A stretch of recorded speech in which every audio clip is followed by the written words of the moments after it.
Welcome to Earth Calling, SOS with your host, Earth Dr Reese Halter.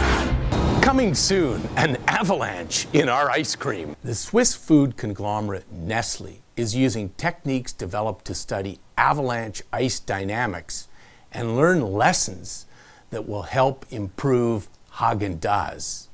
Over time, ice cream stored in a home freezer develops texture-ruining ice crystals. The problem begins when you take the carton out of the freezer to get a few scoops of ice cream. By exposing the ice cream to room temperature, even for a minute or two before putting the carton back into the freezer, the ice cream begins to melt. When ice cream refreezes, its crystals get bigger. The Nestle scientists are working to identify the main mechanism driving the growth of ice crystals within ice cream. The goal is to find ways to slow down the ice crystals and make tastier ice cream that lasts longer. Imagine what else avalanches can tell us. I'm Earth Dr Reese Halter, and I hear Earth calling SOS. Respond and protect our planet.